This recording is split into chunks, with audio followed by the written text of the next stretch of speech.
സ്നേഹമുള്ളവരെ, 2026 ജനുവരി മാസം 7-ാം തീയതി അഫ്ഗാനിലെ താലിബാൻ സർക്കാർ അതീവ സ്ത്രീവിരുദ്ധമായ ഒരു നിയമം കൊണ്ടുവന്നു. ഈ നിയമപ്രകാരം സ്ത്രീകളും കുട്ടികളും ഭർത്താവിൻ്റെ സ്വത്താണ് എന്ന് മാത്രമല്ല, എത്ര ക്രൂരമായി തൻ്റെ ഭാര്യയെ മർദ്ദിക്കുന്നതിനും ഈ നിയമം അയാൾക്ക് അവകാശം നൽകുന്നുണ്ട്. ശരീരത്തിലെ എല്ലുകൾ പൊട്ടുകയോ അതീവ ഗുരുതരമായ മുറിവുണ്ടാവുകയോ ചെയ്താൽ മാത്രമേ ഭർത്താവിന് അതിൻ്റെ തെറ്റുള്ളൂ. ആ കുറ്റമാകട്ടെ 15 ദിവസത്തോളം തടവ് ശിക്ഷ അനുഭവിച്ചാൽ തീരുന്നതുമാണ്.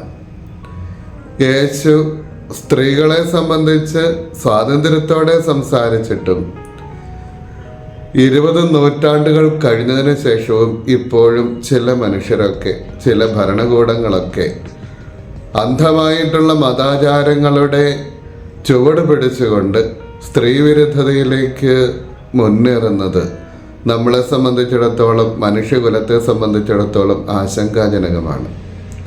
ഇന്നത്തെ സുവിശേഷത്തിൽ യേശു പറയും, എങ്ങനെ ആയിരിക്കണം ഒരാൾ തൻ്റെ സ്ത്രീ സങ്കല്പത്തെ രൂപപ്പെടുത്തിയെടുക്കേണ്ടത്. യേശു ഇത് പറയുന്നത് പഴയ നിയമ പശ്ചാത്തലത്തിൽ നിന്നുകൊണ്ടാണ് തന്നെ.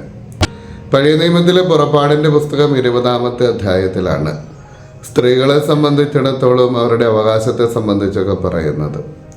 21:10 പറയുന്നുണ്ട്, സ്ത്രീകൾക്ക് 3 അവകാശങ്ങളുണ്ട്.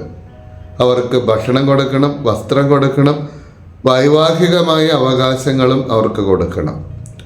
ഇങ്ങനെ സ്ത്രീകൾക്ക് അവകാശങ്ങളുണ്ട് എങ്കിൽ പോലും സുഭാഷിതങ്ങളുടെ പുസ്തകങ്ങൾ 31-ാമത്തെ അധ്യായത്തിൽ ഉത്തമയായിട്ടുള്ള ഭാര്യയെ വരച്ച് കാണിക്കുന്നുണ്ട് എങ്കിലും സമൂഹത്തിൻ്റെ കാഴ്ചപ്പാടിൽ സ്ത്രീ വിരുദ്ധമായിട്ടുള്ള നിലപാടുകളായിരുന്നു യഹൂദ സംസ്കാരത്തിലുണ്ടായിരുന്നത്.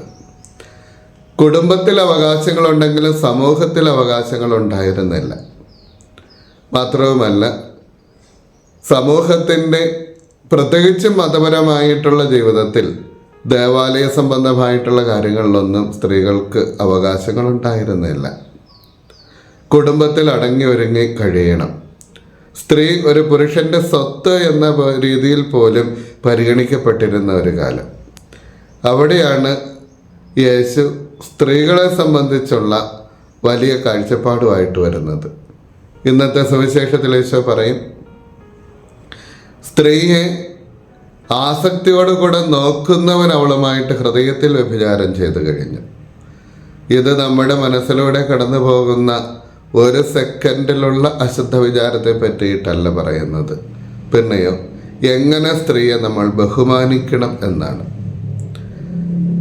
മത്തായിയുടെ സുവിശേഷം 5-ാമത്തെ അധ്യായത്തിൽ 17-ാമത്തെ തിരുവചനത്തിൽ നമ്മൾ വായിക്കുന്നുണ്ടല്ലോ, ഹൃദയത്തിൽ അവളുമായിട്ട് വ്യഭിചാരം ചെയ്തു കഴിഞ്ഞു.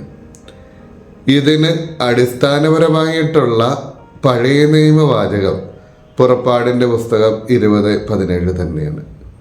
അതിൽ പറയുന്നുണ്ട്, നിന്റെ അന്യൻ്റെ ഭവനത്തെ നീ മോഹിക്കരുത്, അതേപോലെ അവൻ്റെ ഭാര്യയെയോ ദാസനെയോ ദാസിയെയോ കാളയെയോ കഴുതിയെയോ മോഹിക്കരുത് എന്ന് പറഞ്ഞാൽ, സ്ത്രീകൾക്ക് കൊടുത്തിരിക്കുന്ന സമൂഹത്തിലെ സ്ഥാനം അവൻ്റെ ദാസൻ്റേതോ ദാസിയുടേതോ ഇല്ലെങ്കിൽ കാളയുടെയോ കഴുതയുടെയോ സമാനമായിട്ടുള്ള സ്ഥാനമാണ് സ്ത്രീകൾക്ക് സമൂഹത്തിൽ പഴയ നിയമം കൊടുത്തത്, പുരുഷൻ്റെ ഒരു വസ്തു.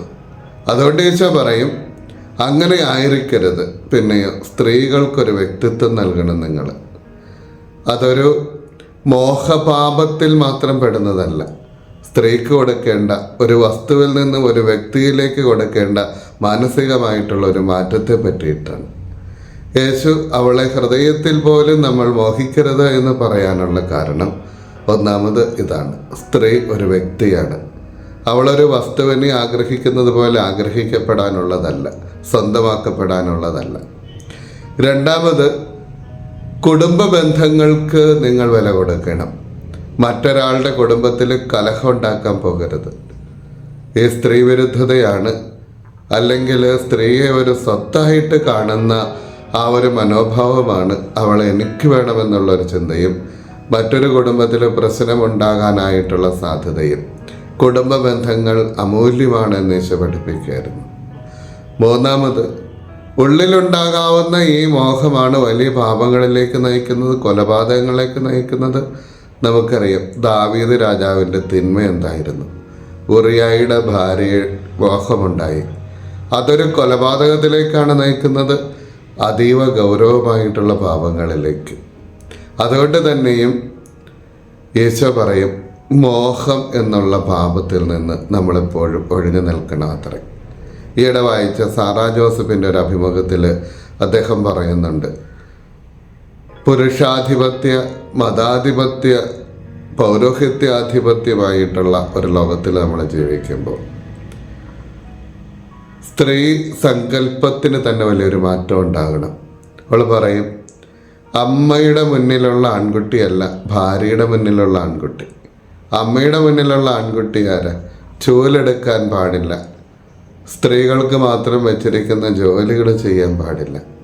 എന്നാൽ ഭാര്യയുടെ മുന്നിലുള്ള ആൺകുട്ടി അങ്ങനെയല്ല, എല്ലാ ജോലിയും ഒരുമിച്ച് ചെയ്യുന്ന, എല്ലാ കാര്യങ്ങളും താനുമായിട്ട് ആലോചിക്കുന്ന ഒരു പുരുഷനാണ് അവൾ ആഗ്രഹിക്കുന്നത്.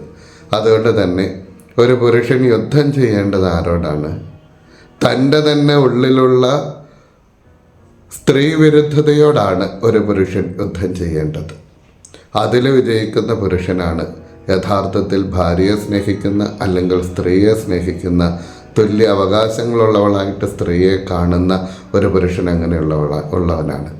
അതായത് ഹൃദയത്തിൽ വ്യഭിചാരം ചെയ്യരുത് എന്ന് പറയുന്നത് നമ്മുടെ മനസ്സിലൂടെ കടന്നു പോകുന്ന അശുദ്ധ ചിന്തകളെക്കാൾ ഉപരിയായിട്ട് സ്ത്രീകൾക്ക് കൊടുക്കേണ്ടതായിട്ടുള്ള ഒരു ബഹുമാനം, തുല്യത, ഇതൊക്കെയാണ് സൂചിപ്പിക്കുന്നത്. ഹൃദയശുദ്ധിയുള്ള ഒരു ഭാഗ്യവാന്മാർ ദൈവത്തെ കാണും. നമ്മുടെ ഹൃദയം ശുദ്ധമായിരിക്കട്ടെ. സ്ത്രീക്ക് കൊടുക്കേണ്ട സ്ഥാനം സ്ത്രീക്കും, പുരുഷന് കൊടുക്കേണ്ട സ്ഥാനം പുരുഷനും കൊടുത്ത് വ്യക്തിബന്ധങ്ങളെ ബഹുമാനിക്കുന്ന തരത്തിൽ നമ്മുടെ ധാർമ്മിക കാഴ്ചപ്പാടുകൾ വിശുദ്ധ ഗ്രന്ഥത്തിൻ്റെ അടിസ്ഥാനത്തിലും വെളിച്ചത്തിലും മാറ്റപ്പെടട്ടെ. അതിനുള്ള ഒരു അവസരമായിരിക്കട്ടെ നോമ്പുകാലം എന്ന് ആശംസിക്കുന്നു, പ്രാർത്ഥിക്കുന്നു. ദൈവം അനുഗ്രഹിക്കട്ടെ.